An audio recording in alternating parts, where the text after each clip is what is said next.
আসসালামু আলাইকুম প্রিয় দর্শক, অন্য মঞ্চের আলাপচারিতায় আপনাদের সকলকে আমন্ত্রণ জানাচ্ছি। নমস্কার, আমি তরুণ ঘোষ। কোথা দিয়ে শুরু করব আর কোথায় শেষ করব তাই নিয়ে আমি খুব দ্বিধা বিভক্ত। এখন এপারে চঞ্চলতা, প্রচুর উত্তেজনা, প্রচুর ছোটাছুটি, আর ওপারে পালানোর হিড়িক। কে কোথায় কবে কখন কোথা দিয়ে পালাবে তার সব যোজনা হচ্ছে, পরিকল্পনা হচ্ছে। তা আমি ওই এপারের ব্যাপার আর ওপারের ব্যাপার নিয়ে একটু পরে আসছি। আগে বলবো আমি কালকে যে বিদায় সভার অনুষ্ঠান ছিল আলী রিয়াজের, দেখে আমার খুব কষ্ট লেগেছে। এখন এর সঙ্গে তুলনা কিরম করা যায় জানেন? কারুর বাড়িতে আত্মীয় পরিজন মারা গেছেন, বাড়ি কিরকম অবস্থা হয়, শোকস্তব্ধ, কেউ ফুঁপিয়ে কাঁদছেন, কেউ অঝরে কাঁদছেন। আমি দেখলাম যে দু চারজনের চোখে প্রায় জল চলে এসছে। মানে দেখলাম মানে কি, আমি শুনলাম, যারা ওখানে ছিলেন তারা যে ব্রিফিংটা আমায় দিয়েছেন তারাই আমায় এটা বললেন। এখন সেখানে আমাদের ডক্টর ইউনূস তিনি দু চারটি কথা বলে তিনি থম মেরে বসে যান। তারপর শুরু করে আমাদের ডাস্টবিন শফিক। সে তো একেবারে হাত জোর করে, স্যার আমাদের যা ভুল ত্রুটি হয়েছে আমাদের ক্ষমা করে দেবেন, আমরা আমাদের সাধ্যমতো চেষ্টা করেছি, কিন্তু কিছু কিছু ক্ষেত্রে হয়তো আমরা বিফল হয়েছি, আমাদের আপনি ক্ষমা করে দেবেন ভুল ত্রুটি। আপনি আমাদের ছেড়ে সবাইকে চলে যাচ্ছেন, চোখে জল এসে গেছিল। আমার এত কষ্ট হচ্ছিল, আমি তখন নিজামীর গামছাটা খুঁজছিলাম, যে 9 বছর আয়নাঘরে ছিল না, তারপর নতুন গামছাটা নিয়ে এলো। আমি নিজামীর গামছাটা খুঁজছিলাম, আমার তো চোখের জলে তো আমি তো ভেসে যাবো। এখন এখন তো গামছা লাগবে, তারপরে নিংড়োতে হবে, এত জল বেরোবে। শফিক প্রায় কেঁদে ভাসিয়ে দেয়, এরকম অবস্থায় যেন বাপ চোদ্দ পুরুষ ছেড়ে চলে যাচ্ছে। এরপরে আবার একজন বলে ওঠেন, স্যার আপনি তো যাচ্ছেন, তাহলে পরে আমাদের কি হবে? আবার দুই একজন বলেন, আমাদের জন্য একটু আপনি রাস্তা দেখুন, আমাদের একটু ব্যবস্থা করে দিন। তো আলী রিয়াজ তো কোনো কথা টথা বলেনি, সেরকম পালাতে পারলে বাঁচে। আজকে তার যাওয়ার কথা ছিল, সে আজকে যাচ্ছে না। এখানেই একজন রয়েছেন, এই ঐক্যমত্য কমিশনের এক রয়েছেন, মহাশয় রয়েছেন, তার বাড়িতে একটা নৈশ ভোজ আছে। সেই নৈশ ভোজটি তিনি অ্যাটেন্ড করবেন। অ্যাটেন্ড করে উনি কালকে এই 9টা সাড়ে 9টার দিকে রাত্রিবেলা উনি ফ্লাইট ধরে সোজা আমেরিকা। রইল ভোলা, তুলল ঝোলা, চলল ভোলা। ভোলা যা করার তো ভোলা করে দিয়েছে। সরকারের বেশ কয়েক কোটি টাকা খরচা করে জলাঞ্জলি দিয়ে তারপরে তিনি ঝোলা তুলে চলে যাচ্ছেন। তার কি দায়বদ্ধতা আছে? বাংলাদেশের প্রতি তার কোন দায়বদ্ধতা আছে? এখানে আবার আমাদের আপনাদের খলিলুর রহমান, তিনি 9 তারিখ অথবা তিনি 10 তারিখ যাচ্ছেন। এখন তারপরে সব কান্নার রোল উঠবে, ও মাঝি আমাগো ফেইলা যাই গো, যাই হোক যাই কই, একটা গান ছিল না, সেই গানের দুকলি আমার মনে পড়ে গেল। আমি প্রায় কেঁদে শুনে, আমি যখন শুনছি প্রায় আমি চোখ দিয়ে আমার ঝরঝর করে জল পড়ার মতো অবস্থা। আহারে আরে, এদের কি দুর্গতি! এক, আমেরিকা হাত তুলে নিয়েছে, তারপরে এদের যে এই অবস্থা, কান্নাকাটি ছুটে গেছে, দম ছুটে গেছে, এরা কি আমেরিকার ভরসায় করেছিল? ওই যে 7 সিস্টার নিয়ে নেবে, তারপর ভারতে 50 লক্ষ জেহাদি ঢোকাবে, অনেক কিছুই তো শুনলাম। মেরে পাট পাট করে দেবে, উপযুক্ত জবাব দেবো। সব জবাব টবাব সব চলে গেছে, এখন সব পালানোর রাস্তা খুঁজছে। এ বলছে আমায় নিয়ে চলুন, ও বলছে আমার জন্য একটা রাস্তা বার করে দিন, ও বলছে আমার একটু ব্যাপারটা একটু দেখে দেবেন। এই তো চলছে এখন উপদেষ্টাদের মধ্যে। এখন 3জন উপদেষ্টার কিন্তু এখনো জ্বর সারেনি, আর বাকি 5জন যারা প্রেসে রয়েছেন তাদেরও পেট খারাপ এবং জ্বর। ডক্টর ইউনূসেরও জ্বর বহাল আছে। সেটা আমি বলেছি, সেটা ভয়ও হতে পারে, অথবা ঠান্ডা গরমেও লাগতে পারে, জ্বর হতে পারে।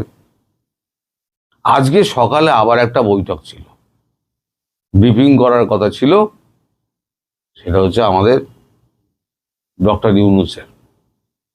তিনি ব্রিফিং করেননি। ব্রিফিং করতে কে এসেছিল? ব্রিফিং করতে এসেছিলেন আমাদের প্রফেসর সাহেব আসিফ নজরুল। শুকনো কেটো কেটো মুখে এক পাতা লেখা একটা বক্তৃতা, তার মধ্যে ঐক্যমত্য কমিশন সম্পর্কে উনি বলেছেন যে 7 দিন সময় দিলাম, এবার নেতারা বিভিন্ন দল তার নিজেদের মধ্যে ঐক্য গড়ুক, ঐক্য করে আমাদের জানাক, না হলে পরে আমরা আমাদের মতো কাজ করব। উনি করে প্রশ্নের উত্তর দেননি। সব থেকে মজার ব্যাপার হলো ডাস্টবিন শফিক যে এত লাফাতো, যে কথায় কথায় স্টেটমেন্টের একেবারে ফুলঝুরি ঝরাতো, তাকে দেখলাম মুখ কাঁচুমাচু করে এখন টিভিতে একটা ওই আপনার ভিডিও দেখছিলাম এখন টিভির, সেখানে দেখলাম তিনি মুখ কাঁচুমাচু করে একটা চোরের মতো একটা চেয়ারের কোণে বসে রয়েছেন চুপ করে।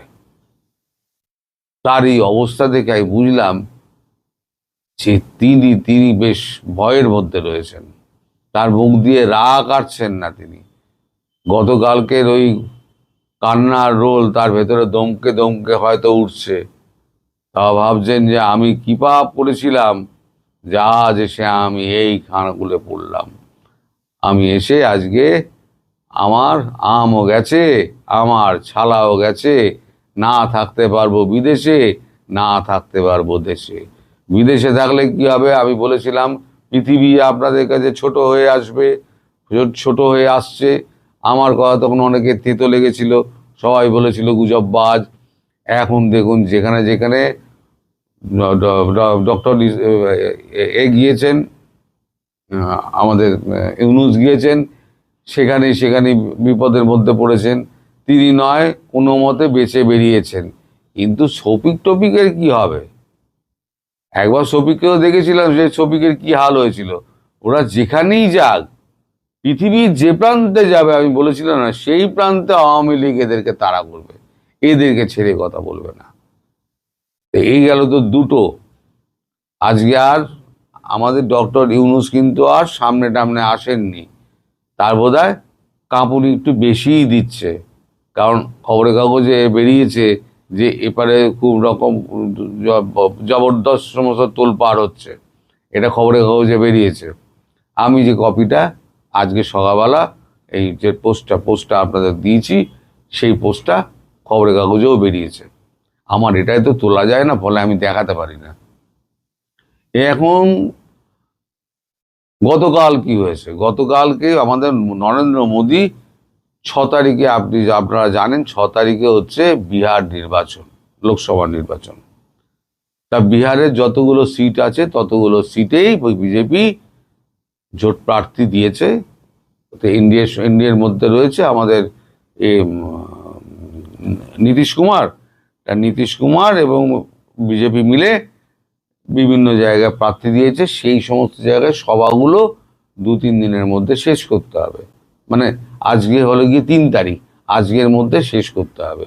কারণ 4-5 দুদিন অফ, 6 তারিখে ভোট হওয়ার 48 ঘন্টা আগে পর্যন্ত সমস্ত রকম প্রচার বন্ধ।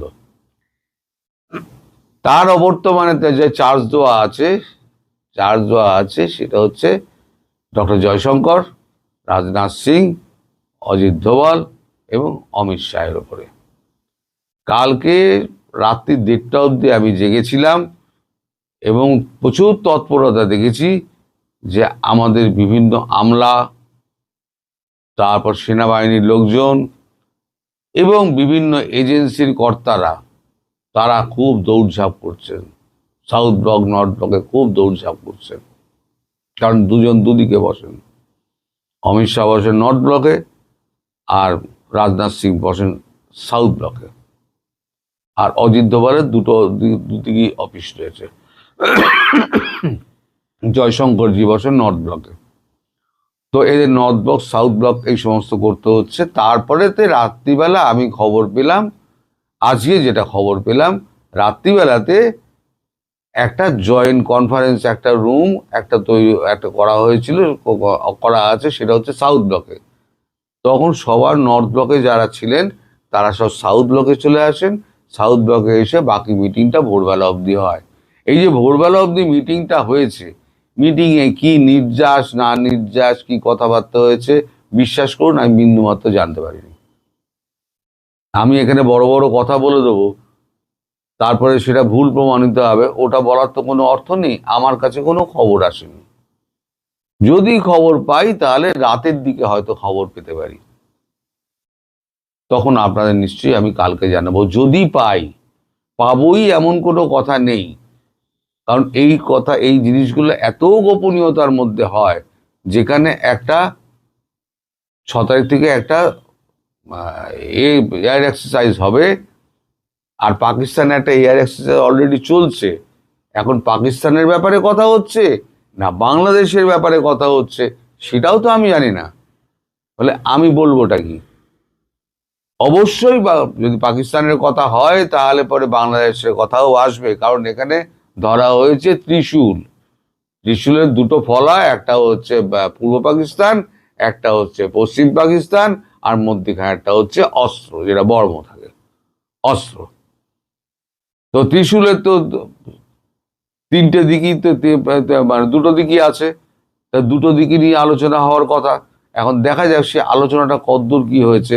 তবে এদিকে যেমন তৎপরতা, ওদিকে পালানোর তৎপরতা, এদিকে আক্রমণের তৎপরতা, ওদিকে পলায়নের তৎপরতা। এই দুই তৎপরতার মধ্যে কে জেতে আর কে হারে, এখন সেটা দেখার জন্য আমি বসে আছি। অনেকদিন আগে আমি বলেছিলাম আমার এখন গ্যালারিতে বসে খেলা দেখার সময়, সেই সময়টা কিন্তু এসে গেছে। এখন চুপচাপ বসে বসে দর্শক আপনারা খেলা দেখুন, কেমন খেলা জমে যাবে, সার্কাস পার্টি কিরকম ন্যাজে গোবরে হবে আর কিরকম দৌড়াবে, পুরো দৌড়ের ওপর থাকবে। ভারতবর্ষে এদেরকে দৌড়ের ওপরে রেখে দেবে।